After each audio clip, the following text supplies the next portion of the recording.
Deus é bom em todo tempo Deus é bom.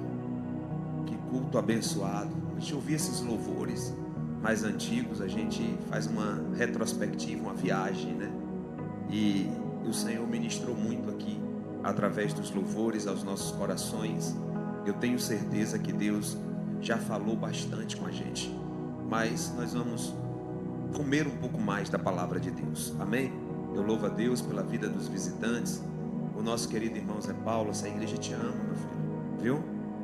Tá bem? Essa igreja te ama, viu? O casal que veio ali, a gente se encontrou na casa do pastor Marcelo, comeu carne junto, não foi? Foi uma bênção e eles estão aí. Muito bom ter vocês aqui conosco. Queridos, eu quero convidar para nós repetirmos a leitura que fora feita pelo cooperador Tiago. Essa leitura é uma leitura escatológica. E como eu disse aos irmãos, nós vamos trabalhar um pouco sobre a volta de Jesus, né? Essa noite nós vamos trabalhar um pouco sobre a volta de Jesus. A maior promessa para a igreja depois da salvação é o reencontro com Jesus nos ares. É o reencontro com Jesus em meio ao famoso arrebatamento.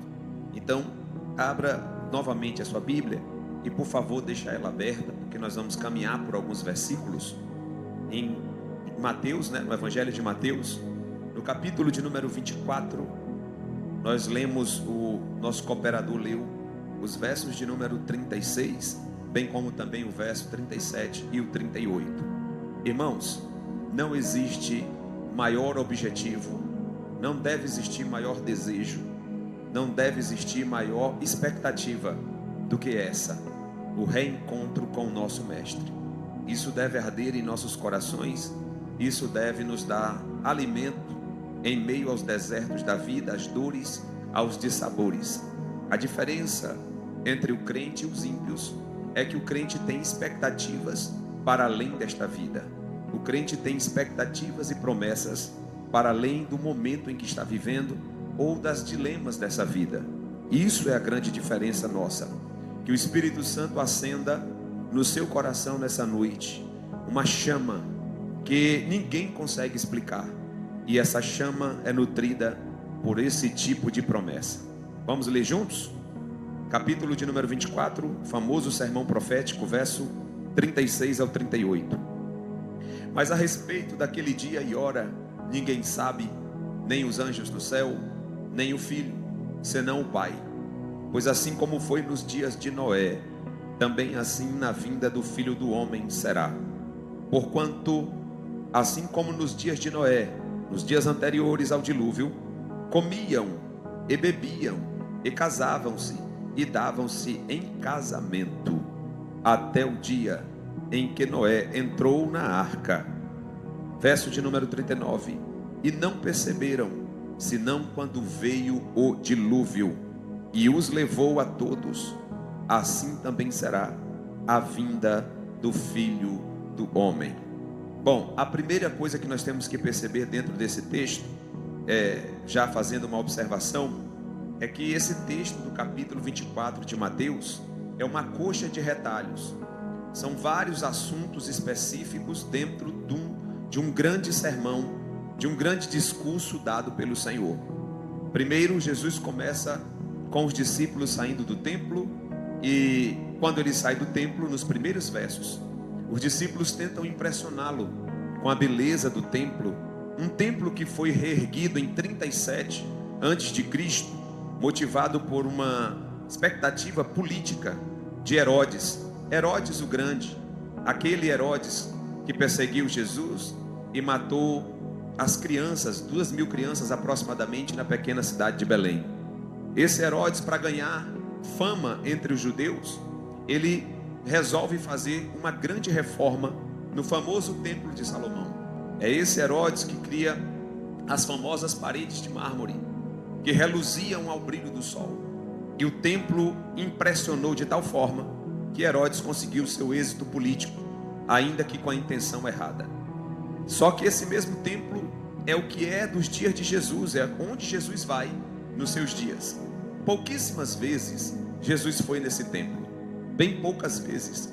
Jesus foi mais na sinagoga do que no templo. A sinagoga era um ambiente pedagógico, didático, onde se estudava a palavra.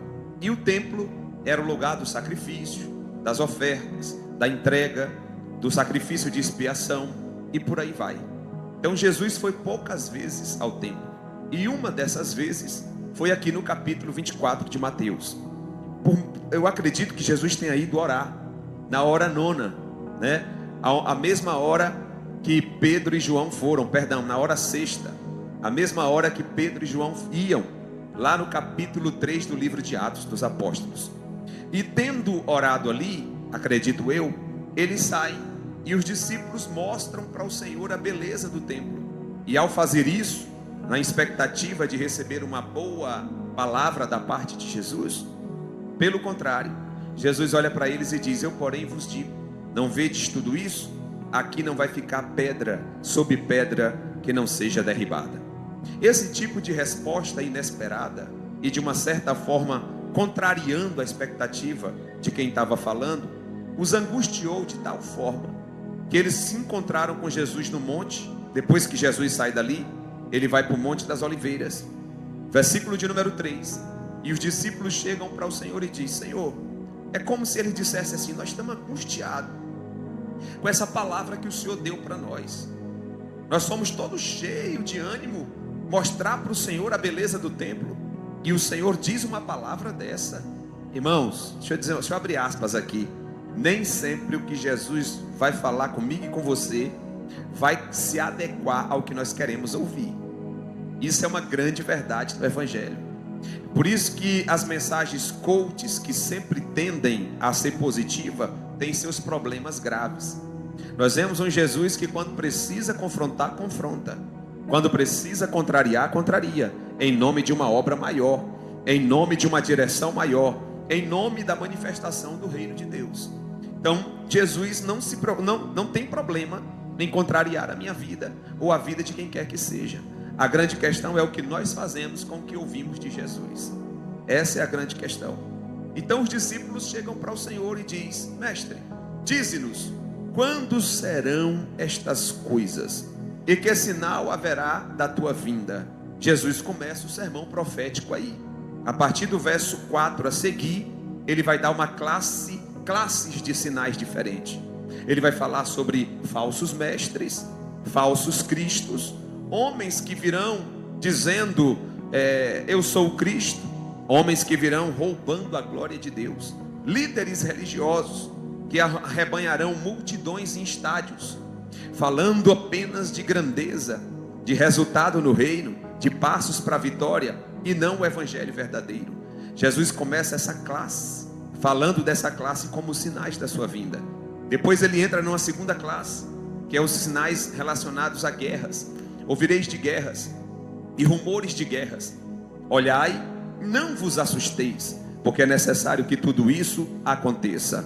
E aí ele entra na terceira classe de sinais, porque haverá terremotos, pestes e fome em vários lugares. Filho contra pai, pai contra filho. E aí Jesus encerra a primeira etapa do discurso instrutivo do sermão profético. Dessa maneira, Jesus encerra a primeira etapa. Então nós aprendemos de antemão que o sermão profético de Jesus tem como objetivo nos alertar. De que forma, pastor? Nos alertar a percebermos o momento que estamos vivendo. A pior coisa na vida de um crente é ele pensar que o momento é mais uma fase, é só mais uma fase. Nós estamos em um momento crucial da história da humanidade na terra, irmãos. Quer ver uma leitura?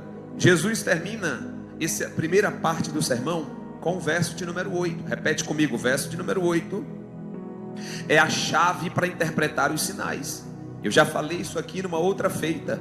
O verso de número 8 é a chave para a gente interpretar os sinais. Por quê, pastor? Porque sempre teve guerra, sempre teve fome, sempre teve peste. Como saber então quais serão esses sinais, ou como identificar que tais sinais aproximam da volta de Jesus? A chave interpretativa é o verso de número 8. Coloca para nós aí, por favor, Mateus capítulo 24, verso 8, para a igreja ler junto comigo. Mateus 24, verso 8. Irmãos, eu louvo a Deus por todos os que se esmeraram para estar aqui. Eu sei que para muitos aqui foi uma verdadeira batalha, uma verdadeira peleja, né? O pastor Alessandro veio com a mochila nas costas do trabalho. Deus seja louvado pela sua vida, tá bem? Que Deus continue abençoando a cada um dos guerreiros e guerreiras. Irmã Cíntia saiu correndo também, fez aí um malabarismo aí. Jesus é bom, tá bem? Deus seja louvado na vida de todos.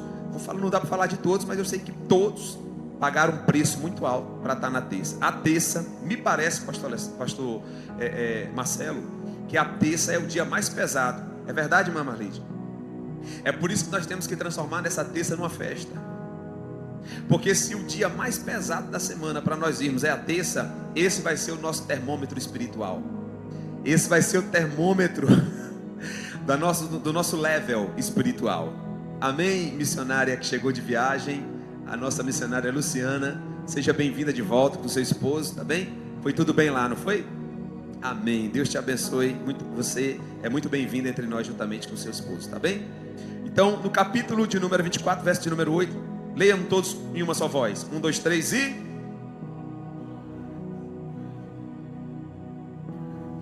Jesus encerra a primeira classe de sinais com essa palavra: mas todas essas coisas são princípio das dores. A palavra, o termo princípio das dores, ou o termo dores, tem a ver com o processo de gravidez. É o processo onde a grávida vai tendo se desenrolar da sua gravidez, processo de uma parturiente. E aí nós aprendemos lá de cara com essa palavra de Jesus. O que ele está querendo dizer? Os sinais devem ser observados como um processo de gravidez. Começa com dores pequenas, bem espaçadas entre uma dor e outra, mas à medida que o momento de dar à luz vai chegando, as dores vão ficando mais agudas e menos espaçadas. Mais uma vez, eu observo os sinais pela ótica de um processo de gravidez, com dores pequenas no início, e quando vai chegando o momento de dar à luz, as dores se intensificam, sendo mais agudas e menos espaçadas entre uma dor e outra. Amém, irmãos? Então agora, nos olhando para os sinais, a gente tem uma luz, a gente tem uma possibilidade de perceber o tempo. Vamos juntos? Nos últimos 100 anos, nós tivemos 2 grandes guerras mundiais, e existe uma expectativa de uma terceira, e ela virá. Eu não creio que seja agora, antes da volta de Cristo, mas virá. Jesus falou para a gente não se assustar concernente à terceira grande guerra mundial, mas ele diz: vocês devem ficar atentos aos rumores de guerra. É o momento que nós estamos vivendo. Então diga comigo: 100 anos, 2 grandes guerras mundiais, o que não aconteceu em toda a história da humanidade para trás. Nunca houve na história da humanidade 2 grandes guerras envolvendo tantas nações de tantas partes do mundo e com um poder destrutivo que houve nas primeiras 2 grandes guerras mundiais. Eu tinha alguns números de mortos na primeira e segunda grande guerra mundial, mas é tão assustador que eu não vou nem citar aqui para vocês.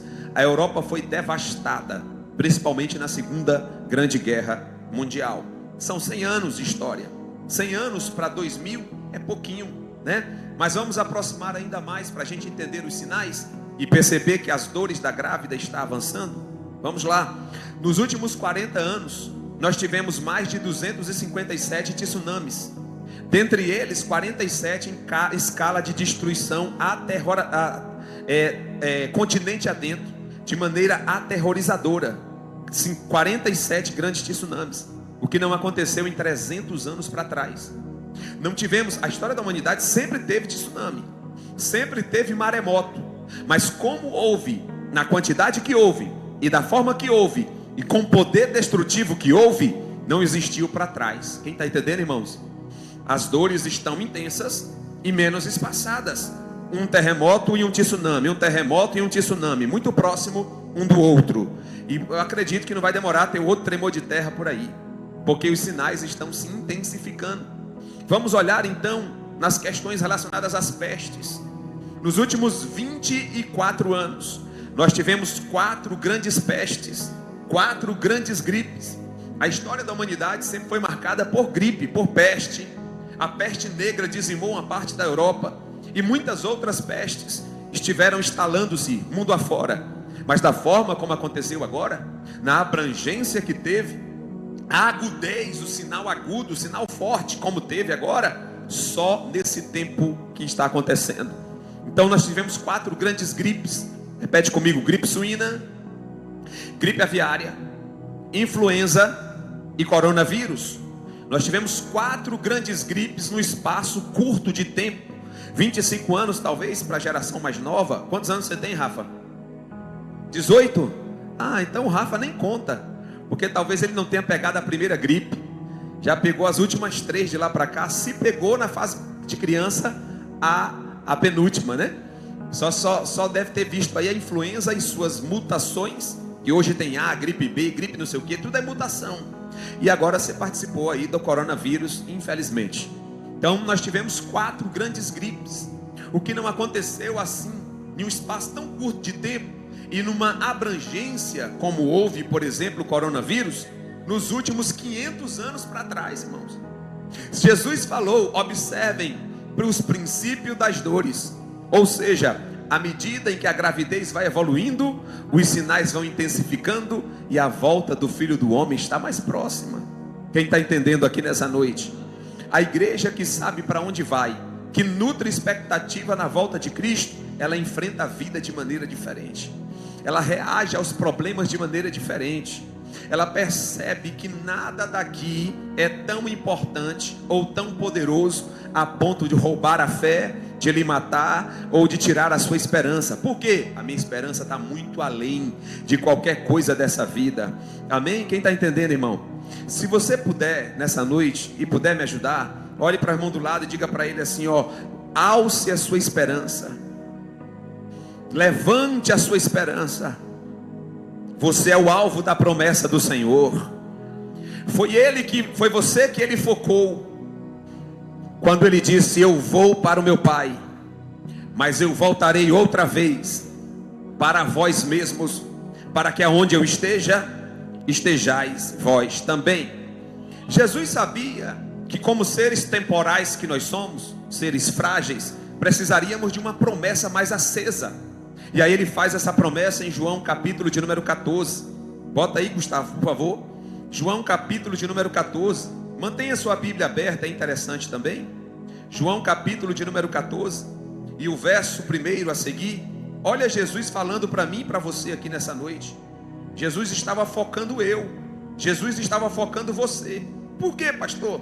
Porque ele sabia que em algum momento a gente ia balançar. Ele sabia que em algum momento a dor, a angústia, a perseguição, a desilusão iria nos afetar. E é por isso que ele deixou registrado: eu vou deixar um mapa para que eles não se percam, não percam a esperança, não percam o alvo, não percam a certeza. Olha aí o que Jesus diz: não crede na casa se eu não.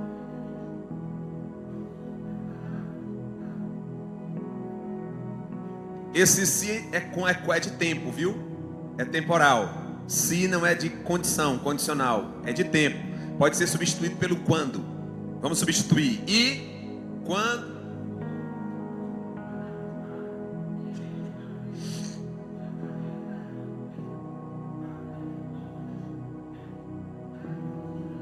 Pronto, então a promessa é para mim, a promessa é para você. Jesus está dizendo: eu vou garantir o caminho. Eu já morri na cruz para perdoar o pecado.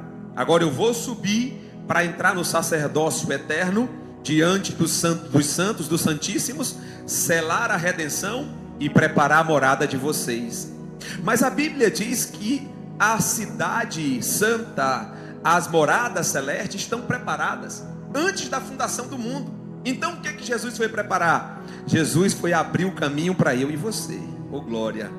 Porque ele é, na verdade, o unigênito, o primogênito de Deus. Ele é o filho unigênito. Quem está entendendo? O único filho. Mas quando ele sobe, ele é o primeiro dos ressurretos. Por quê? Porque ele vai trazer uma multidão com ele após ele. E aí eu vejo o salmista Davi. Eu vou voltar para o texto, nós vamos terminar em Noé.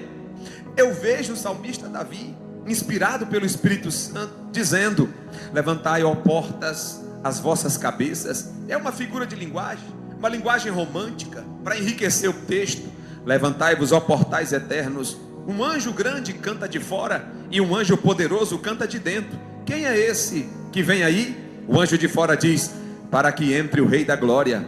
Ele é o Rei da Glória. O anjo de dentro diz: quem é o Rei da Glória? O Senhor, poderoso na batalha. Ele é o Rei da Glória. Jesus inaugurou a entrada nos portões celestiais. Como assim, pastor? Porque ele entrou com o corpo, o primeiro corpo glorificado a subir. O primeiro corpo glorificado a subir. Qual é a imagem disso? Para que isso? Qual o resultado disso? É que Jesus está inaugurando uma nova fase no céu.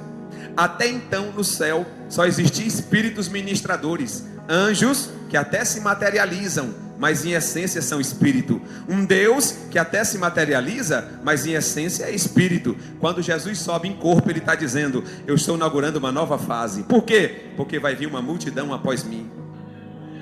Que em 1 Coríntios o apóstolo Paulo disse: nós que estivermos vivos seremos transformados num abrir e piscar de olhos. Aleluia. E ele continua no verso de número 2 dizendo: porque convém que o que é mortal se revista da imortalidade, convém que o que é perecível se revista da incorruptibilidade, e assim cumprirá uma grande promessa de Deus, aonde vai se cantar: onde está, ó morte, a tua vitória? Onde está o inferno, a tua vitória? O inferno perdeu o agrilhão, a morte vai perder o poder sobre nós, porque nós vamos subir em corpo glorificado, como Jesus subiu. É por isso que os anjos falam aos discípulos, na despedida de Jesus, depois dos 40 dias andando sobre a terra, 40 dias andando sobre a terra, depois de ressuscitado. No 40º dia, Atos capítulo de número 1 e verso de número 8, Jesus vai subindo aos céus. No verso de número 10 diz que ele é encoberto por uma nuvem, e se cumpre o salmo daqui para lá. De lá para cá, Jesus vai subindo, vem descendo um anjo. Deus mandou um anjo dizer: acende o coração deles, porque eles estão tristes vendo o mestre subir, mas diga para eles que a promessa está de pé. Jesus sobe, o anjo desce. Os varões estão olhando para cima e o anjo pousa do lado deles e pergunta: varões galileus, por que estáis olhando para cima? Esse Jesus que viste subir há de descer outra vez para vós, a fim de vos levar para ele. Oh glória, oh glória, oh glória. É por isso que no capítulo 14 que lemos e o verso 3, Jesus disse: eu vou, mas volto para vos levar para mim. Nós vamos conviver eternamente com ele, eternamente com ele, e por isso ele está com o corpo glorificado, e nós teremos também um corpo glorificado. Amém, irmãos? Agora, como será esse arrebatamento, pastor? Vamos lá, coloca para nós aí, por favor, 1 Tessalonicenses, a carta de Paulo escatológica. Vocês sabem que o termo escatologia quer dizer doutrina das últimas coisas, últimos acontecimentos. Amém? Já tinha ouvido falar nesse palavrão? Escatologia é o estudo das últimas coisas. A carta de Paulo aos Tessalonicenses foi só para acender o coração da igreja, que estava muito presa aqui na terra. E Paulo disse: eu preciso fazer vocês enxergarem para além do momento que vocês estão vivendo. A riqueza de uma verdadeira vida espiritual saudável é enxergar além do momento que a gente está vivendo. Amém? É enxergar além do momento que a gente está vivendo. 1 Tessalonicenses 4, versículo de número 13 a seguir. Não vou cansar vocês muito aqui nessa noite, vamos ser bem objetivo, porque já estamos bem avançados no horário, mas eu acredito que dê para a gente caminhar aqui um pouco mais.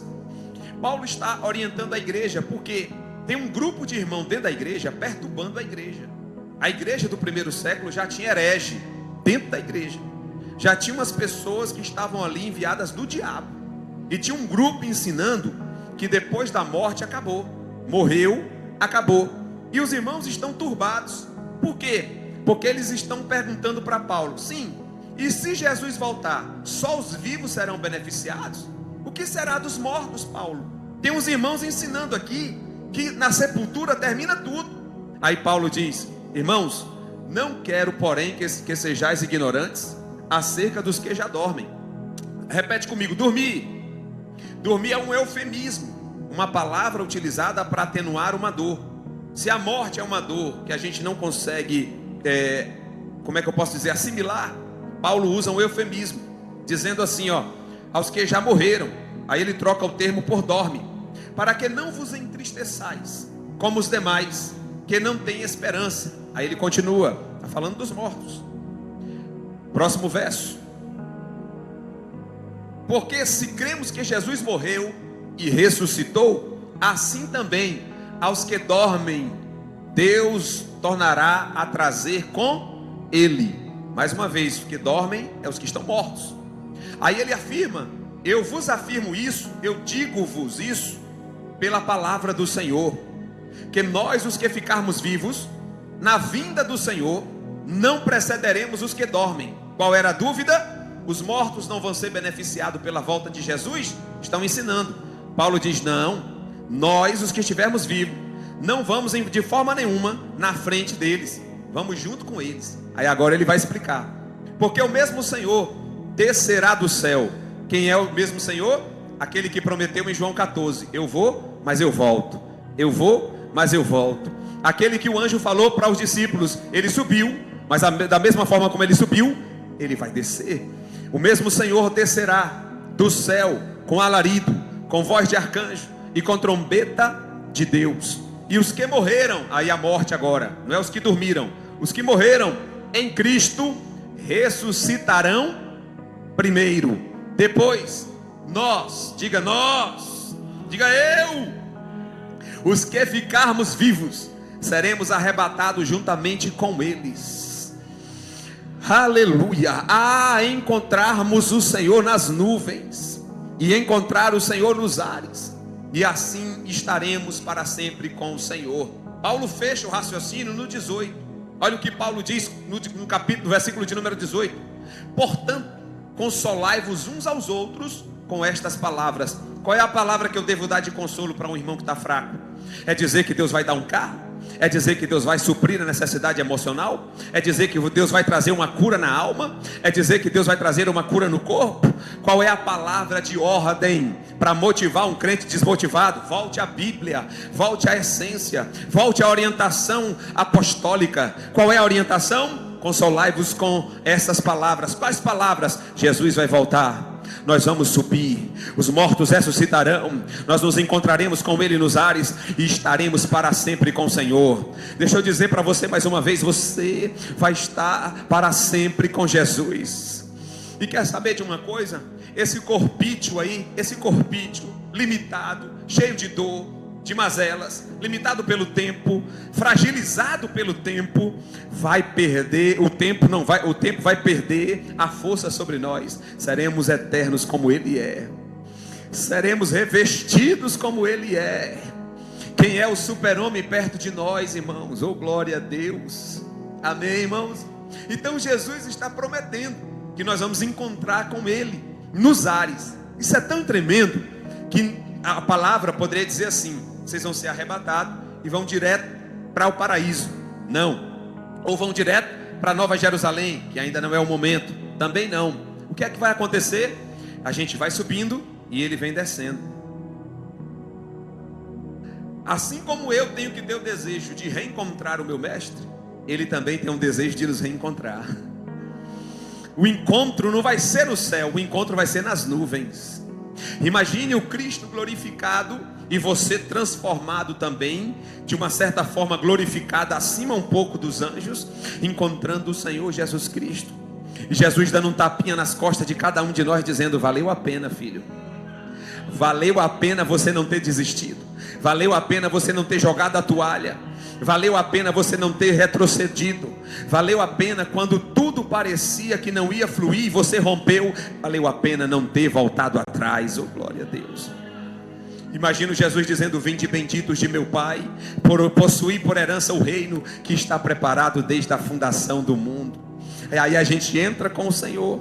A gente entra com o Senhor e vai participar da primeira grande reunião no céu, que é as bodas do Cordeiro. Diga comigo: as bodas do Cordeiro.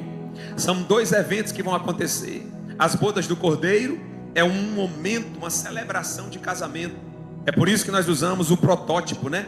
O exemplo de Isaac, de Rebeca, né? E o Eliezer, não é?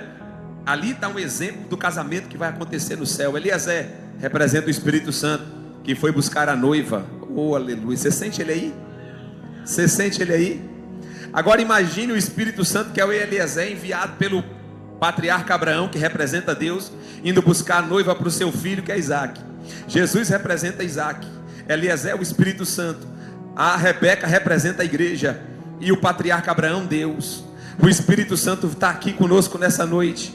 E aí, o que acontece? O Espírito Santo, representado por Eliezer, leva presentes, joias, para enfeitar a noiva para o casamento. Que presentes são esses? Os frutos do Espírito. O fruto do Espírito no singular. Que presentes são esses? Os dons espirituais. Aí Deus dá o dom da cura para um, Deus dá o dom de discernimento de espírito para outro, Deus dá o dom de revelação para outro, Deus dá o dom da cura, Deus dá o dom de maravilhas para outro. Para quê? Para que a igreja, a noiva, se atavie, esteja edificada, fortalecida. Aí imagina o Espírito Santo que intercede por nós, diz a Bíblia, com gemidos inexprimíveis, chegando no Pai, e o Pai perguntando: como é que está minha noiva? O Espírito Santo dizendo: está ataviada, está adornada, está mais bonita do que nunca, está santificada. Para quê? Para o grande encontro, para o grande casamento que há de acontecer. É por isso que o Espírito Santo está conosco até a consumação dos séculos. Está conosco. Toca no irmão que está do teu lado, diga para ele: você não está só.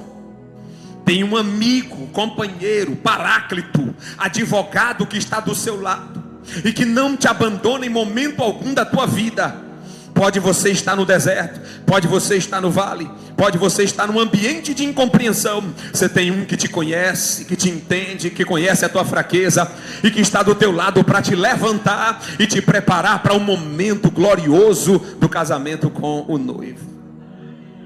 Em Apocalipse, encerrando a revelação, João disse, Apocalipse capítulo de número 20, versículo de número 12, João disse a palavra do Senhor. Jesus olhou para João e disse: diga para a igreja: eis que cedo venho, o meu galardão está na minha mão direita para dar a cada um segundo as suas obras. E termina dizendo: o Espírito e a noiva dizem vem. O Espírito e a noiva dizem vem.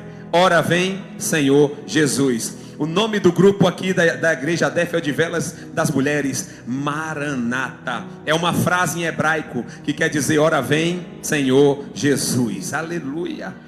Assim encerra a revelação do Apocalipse. E eu estou empolgado aqui nessa noite, porque eu sei que Jesus está voltando, irmãos. O Jesus que você serve está voltando. Para quê, pastor? Para te buscar, para me buscar. Aleluia. Então Jesus está preparando esse momento. Quando nós subirmos, vamos para o banquete com Ele e o casamento será selado. Depois nós vamos participar do tribunal de Cristo. Tribunal de Cristo. O que acontece nesse tribunal? Os irmãos não cantaram aqui hoje? Já vai estar separado lá em cima uma pedra preciosa para quem cantou. Mas só para quem cantou, pastor? E eu que sou desafinado? Não tem problema. Se você fez um painel lá fora, está preparado uma pedra preciosa para você. E eu, pastor, não fiz quase nada, mas intercedeu, está preparado uma pedra preciosa para você. É por isso que eu tenho insistido com a igreja Adéfio de Velas: pare de viver só para você mesmo. Pare de viver só em torno de você mesmo. Faça algo por alguém. Engaje-se em nome de abençoar alguém, orar por alguém. Pare de viver mais do que para você mesmo. Ouse viver de maneira que impacte alguém. Aleluia. Por quê, pastor? Porque tem uma coroa te esperando no céu. Eu não gosto dessa história franciscana de que eu só quero chegar lá. Deus não constituiu uma igreja apenas para nós sermos arrebatados. Se é que eu posso dizer apenas, já é uma coisa maravilhosa. Deus constituiu a igreja para ser representante dele na terra. Vou dizer de novo: você está aqui representando o céu nessa terra. Hoje eu fui em frente à embaixada dos Estados Unidos, ali naquela avenida bonita que tem ali, uma grandona principal aqui em Lisboa, esqueci o nome. É um nome, dois nomes. Não, Marquês de Pombal. Aí eu cheguei ali, tá lá uma bandeirona, tá lá os guardas na frente, lá dentro tá o chanceler. Quando ele sai, Todo dia tem que hastear a bandeira, levantar a bandeira, tem que fazer todo um processo. E ele representa o reino dos Estados Unidos aqui em Portugal. Eu e você representamos o reino dos céus aqui na terra. Eu e você somos os responsáveis por tudo que acontece na expansão do reino aqui na terra. É por isso que você não pode viver só para você. Sabe por que tem gente cansada na fé? Cansado no mundo espiritual, na vida espiritual? Está vivendo só para si. Está buscando algum tipo de benefício só para si. Tudo gira em torno de si mesmo. De alguma forma faz algo para Deus e trabalha para Deus e não com Deus. E aí o que acontece? Deus não corresponde a ativismo religioso. Deus não corresponde a ativismo religioso. Deus corresponde a quem trabalha com Ele. É aquela pessoa que diz: eu não posso, Senhor, mas o Senhor pode. Mas se o Senhor comigo fizer, vai acontecer. Amém, irmãos? Então viva mais do que para você mesmo. Eu vou repetir isso aqui: viva mais do que para você mesmo. Viva mais do que para suas prioridades, prerrogativas. Viva mais do que para isso, irmão. Isso é muito pouco, irmão. É muito pouco viver só por um objetivo particular. É muito pouco viver só para alcançar algo aqui na terra. Viva de maneira que através da sua vida, ou que você faça jus ao vaso que você é, e através da sua vida alguém seja impactado, abençoado, direcionado, transformado. Quem está entendendo isso aqui, meus irmãos? Aí Jesus, naquele grande dia, lá no capítulo de número 10, capítulo de número 2, 2 Coríntios capítulo de número 5, verso 10, coloca aí, 2 Coríntios capítulo de número 5, verso de número 10, já estou terminando, viu? Tenha calma. 2 Coríntios capítulo 5, verso 10, isso aqui é para nós, porque todos deveremos comparecer ante ao tribunal de Cristo, para que cada um receba segundo o que tiver feito por meio do corpo, bem ou mal. Atenção, mal aqui não é mal com U.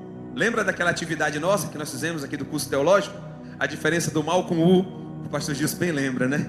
Deu um trabalho aquilo. Mal com U e o mal com L. Diga comigo: mal com L é estado. Então, se você tiver com febre, você pode dizer: eu estou mal, eu não estou bem. Bem, tá bem? Agora, mal com U é mal de maldade. E o contrário do mal com U é bom. De novo, o contrário do mal com U é bom. O contrário do mal com L é bem. Então eu não estou bem de saúde. Por quê? Porque você está gripado. Então você está mal com L. Mas se você é uma pessoa pecadora, você é mal com U. Quem está entendendo? Então quando Paulo está dizendo assim, que nós vamos comparecer ante o tribunal de Cristo, para que nós possamos receber o que foi feito através do corpo, ou seja, aqui e agora, o bem ou o mal, ele está dizendo: Deus vai cobrar o que nós fizemos aqui na terra, com a nossa vida, com o nosso tempo e com o nosso dom.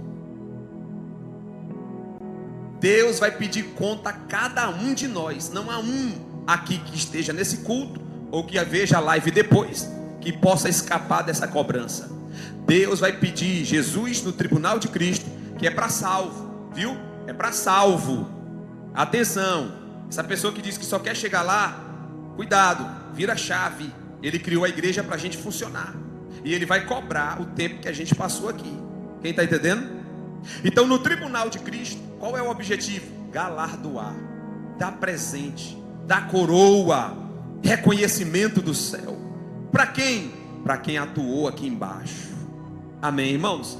Coloca aí 1 Coríntios capítulo 3, já estou terminando. 1 Coríntios capítulo de número 3, rapidamente, versículo de número 11 a seguir. 1 Coríntios capítulo de número 3, versículo de número 11 a seguir. Olha o que diz aí: ninguém pode pôr de colocar outro fundamento além do que já está posto, o qual é Cristo Jesus. Qual é o nosso fundamento? Cristo Jesus. Paulo continua, ele está falando do alicerce da casa. Se alguém sobre este fundamento, que é Cristo Jesus, formar um edifício, atenção, todos nós que estamos em Cristo temos o desafio de construir alguma coisa. Isso aqui não é para pastor, para líder, para cantor, não, é para todo mundo. Todos nós, chamados por Cristo, temos por desafio construir alguma coisa. Paulo chama de edifício.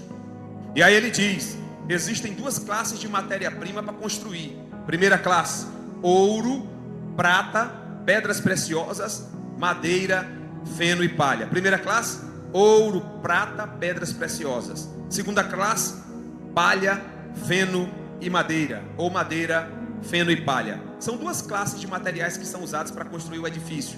É tipo assim, irmãos: nós nos convertemos a Cristo e nós começamos a trabalhar na igreja. Exemplo: e alguém que trabalha para a sua própria vanglória está construindo um edifício, só que está com a matéria-prima errada, está com palha, está com madeira ou está com feno.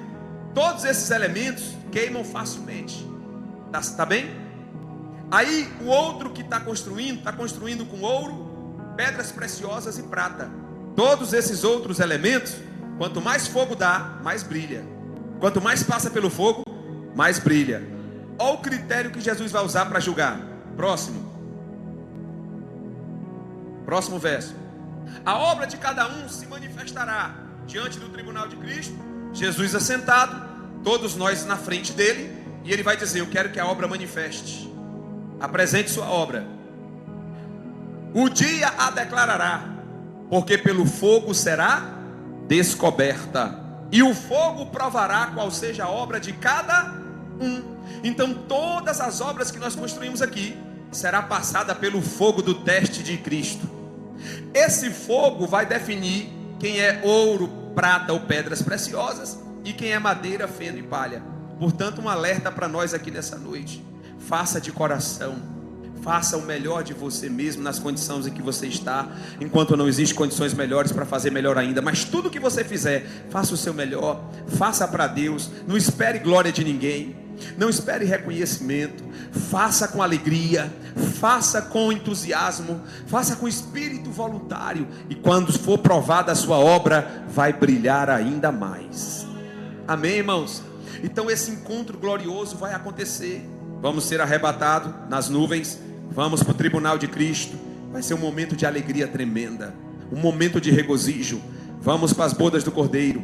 Aqui embaixo o mundo está em tribulação. Só que Jesus, ele quer que eu entenda que esse novo de Deus que nos espera deve nos trazer novidade de vida aqui. Eu vou repetir de novo para quem não entendeu. O novo de Deus, no qual o texto nos informa, deve impactar a nossa vida de tal forma que a gente viva de novidade de vida aqui.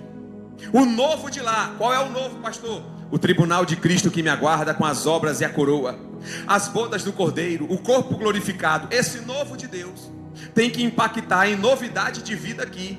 Tem que ter novidade aqui também. Quem está entendendo, irmãos? É por isso que eu peguei como base: assim como nos dias de Noé, assim será a vinda do Filho do Homem. Coloca de novo Mateus 24, por favor, a gente voltar a esse texto. Assim como foi nos dias de Noé, já vou terminar agora, assim também será nos dias da vinda do Filho do Homem. Aleluia, aleluia. Acharam aí? Achou? Já acharam, né? O que aconteceu? Casavam-se. Vamos começar daqui, porque eu preciso resolver isso aqui rapidinho antes de terminar o culto, tá?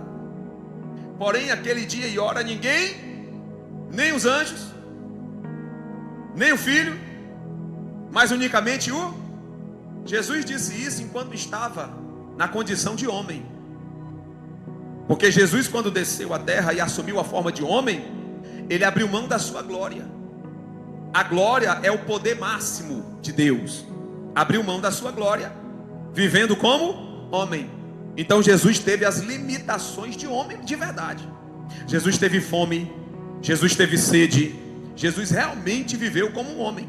Na condição de homem ele não sabia, mas depois de ressuscitado, o que ele diz? É-me dado todo o poder nos céus e na... Então agora, ressuscitado, Jesus sabe de tudo como o Pai sabe. Atenção, cuidado, tá bem? Alguém já perguntou: pastor, e hoje Jesus sabe do dia da vinda? É óbvio que sabe. Está na mesma condição da Trindade, do Pai. São um em essência e três em pessoas. São iguais. Todos são onipotente, onipresente, onisciente. Hoje ele sabe. Amém, irmãos? Aí ele continua dizendo: e como foi nos dias de... assim também será na vinda do Filho do Homem. Segue, já vou terminar. Porquanto assim como nos dias anteriores ao dilúvio, o que acontecia? Comiam, bebiam, casavam-se e davam-se em casamento, até o dia em que Noé entrou na... E o que mais? Próximo. E não, de novo, e não perceberam. Meu Deus, aviva a tua igreja para que nós percebamos, Pai, para que estejamos apercebidos do tempo da tua volta, Senhor. Até que veio e levou assim também será na vinda do Filho do Homem. Preste bem atenção aqui. Quem esteve sobre as águas foi a arca. Quem foi tirado da terra e suspenso foi a arca. Quem estava dentro da arca representa os arrebatados. Quem ficou embaixo na terra e foi inundado pelo dilúvio e afogado representa o mundo que vai ficar na vinda de Jesus. Quem está entendendo isso aqui?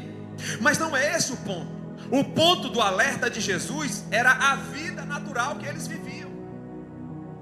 O ponto de alerta da vida nessa pregação de Jesus, o enfoque nesse texto era a maneira como os habitantes daquela época, dos dias de Noé, viviam. Casavam-se, davam-se em casamento, comiam e bebiam. O que isso quer dizer? Homens voltados para a terra, homens naturais, homens não atentos às questões espirituais, homens que não adoram, que não se comprometem, homens que não negam a si mesmo, homens que priorizam suas vontades, seus desejos particulares, seu egocentrismo, suas prioridades, em detrimento da vontade de Deus e do reino. Jesus está alertando o povo dos últimos tempos com essa pregação. Ele está dizendo: cuidado, para que a sua vida não seja tão normal que você esteja desapercebido quanto à volta de Jesus. Cuidado, para que as suas motivações não sejam tão naturais que você não esteja atento aos sinais e ao mover do Espírito Santo, preparando a noiva para o arrebatamento. Esses sinais servem para a igreja? Serve para a igreja. Por quê? Tem gente engessada, tem gente vivendo um mecanicismo, tem gente fazendo ativismo. Vem para a igreja, por quê? Porque está acostumado. Vem para a igreja, por quê? Porque é mais uma rotina, é mais um encontro. Mas tem adoradores de verdade nesse meio também. Tem os que vão entrar na arca, irmãos. E o texto está nos alertando a todos: viva o novo de Deus aqui, para viver o novo de Deus lá. O que nos aguarda lá? Corpo glorificado, tribunal de Cristo, bodas do Cordeiro e todo o mais, até as mansões celestiais, é novidade. Mas só entra na novidade de Deus lá quem vive em novidade aqui. Renove-se a cada dia. Aleluia. É por isso que Paulo, ele apela em Romanos capítulo 12, verso 1 e 2. Ele apela. Ele diz assim: nós precisamos andar na contramão do povo do tempo de Noé. Enquanto o povo do tempo de Noé estava adormecido, vivendo para suas próprias vontades e deleites, nós não. Coloca aí Romanos 12, verso 1. Nós estamos em uma outra tônica, em uma outra direção. Olha o que Paulo vai dizer aqui. Vamos ler todo mundo junto. Paulo está fazendo o quê? Rogando. Diga: rogando. Rogar é clamar, rogar é pedir com avidez, rogar é gritar. Ele está gritando: irmãos, pela compaixão de Deus, que apresenteis os vossos corpos como sacrifício vivo, santo e agradável, que é o vosso culto racional. Apresentar. Ele está usando uma figura do Antigo Testamento. Ele está dizendo: assim como o animal se entregava no altar para morrer e atrair a presença, assim deve ser o meu culto. Culto não é lugar de receber. Você vê como é que a gente está tão complicado nos últimos dias?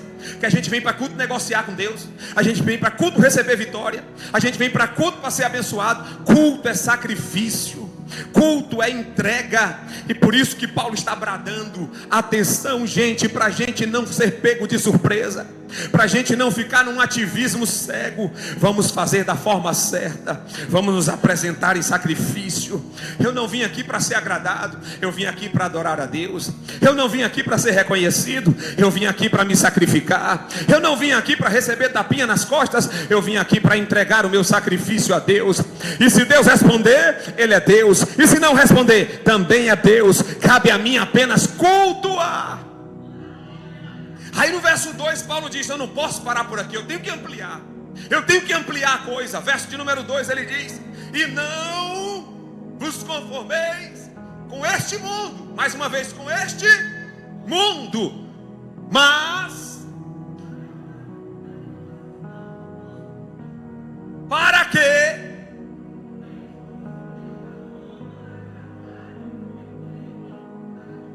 aqui está o antídoto para aqueles que estão porventura vivendo como nos dias de Noé. Paulo está dizendo: nós precisamos vacinar essas pessoas para que elas vivam em novidade. Como é que eu vivo em novidade? Essa palavra é poderosa demais. Essa Bíblia que a gente carrega, se isso não mudar você, nada mais muda. Irmãos, infelizmente tem gente que está tão acostumado com a palavra que já não faz diferença. Você fala de um culto de ensino, eu vou ver se vai dar, não sei se vai dar, já não faz mais tanta diferença. Mas essa palavra tem poder transformador. Essa palavra, ela é logos, mas também é rema. Ela é logos porque ela traz informação, mas ela é rema porque ela traz vida dentro de nós. Nós precisamos continuar acreditando no poder dessa palavra, irmão. Ela tem poder de nos transformar. Aí Paulo está dizendo o seguinte, não vos conformeis com este mundo. Os habitantes de Noé se conformaram, mas a igreja está inconformada. É por isso que o tema da nossa festa é imparáveis. Nós não vamos parar, nós não vamos nos conformar, nós vamos romper até a trombeta tocar. Nós vamos romper. Vamos romper como, pastor? Negando a nós mesmos. Romper como, pastor? Abençoando alguém. Romper como, pastor? Sendo embaixador do reino de Deus na terra. E as demais coisas vos serão acrescentadas. E onde é que acontece a transformação? Metamorfose é no corpo. Diga comigo, metamorfose é no corpo. Metanoia é na mente. São duas palavras diferentes. Metamorfose é o que a lagartinha faz, virando a borboleta e voando lindamente pelo ar. É a transformação no corpo. Metanoia é a transformação na mente. Primeiro Deus transforma você na mente, para depois Deus transformar no corpo. Primeiro Deus transforma por dentro, para depois transformar por fora. Não adianta mostrar por fora o que não é por dentro. Primeiro Deus transforma a essência, para depois mostrar o conteúdo. Oh glória! Transformai-vos pela renovação do vosso entendimento. Eu não posso ficar na mesma tônica, na mesma tecla. Eu preciso evoluir. Paulo está dizendo: novidade de vida aqui é igual a novidade de vida lá. Quem evolui aqui está apto para subir no soar da trombeta para lá. Evolua. Sai do casulo, sai da rotina. Você que está na live, porque aqui nós somos renovados. Ouse crer no poder de Deus, que pode te saciar, te dar paz e te levar para o céu no final de tudo. Jesus diz: quem crer em mim e crer nas minhas palavras tem a vida eterna, e aqui nessa terra 100 vezes mais. O que é o 100 vezes mais aqui? Paz no coração, virtudes do céu. Se nós pudéssemos ver a nave da igreja nessa noite com os olhos espirituais, nós iríamos ver moveres sobrenaturais aqui. Nós iríamos ver as virtudes de Deus subindo e descendo sobre nós aqui. Nós iríamos ver o Espírito Santo se movendo dentro e fora de crente aqui nessa noite, com um único intuito. Qual o intuito? Renovar a mente, renovar o coração, levar-nos compungidos ao altar para nos entregar. Meu Deus, aleluia. Deus está aqui nessa noite. Vamos nos colocar de pé, meus irmãos. Eu tenho que romper. Eu tenho que romper. Romper com o que, pastor? Com a normalidade. O que Paulo está dizendo é o seguinte aqui: quando você se transforma, você sai da normalidade. Quando você se transforma, você sai da... Eu vou pedir a você que está assim meio aéreo, toca no irmão do lado e diga para ele assim: rompa com a normalidade. Para de andar muito aqui. A ditosa cidade deve ser linda. Se pudesse eu iria pra lá agora. Veria o Senhor frente a frente, cantaria naquele imenso coral, veria anjos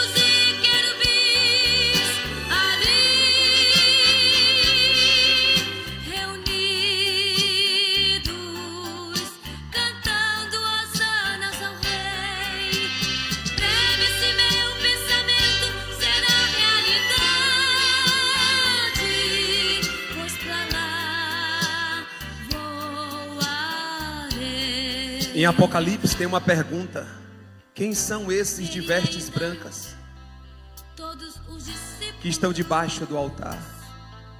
A resposta do anjo a João é: esses são os santos.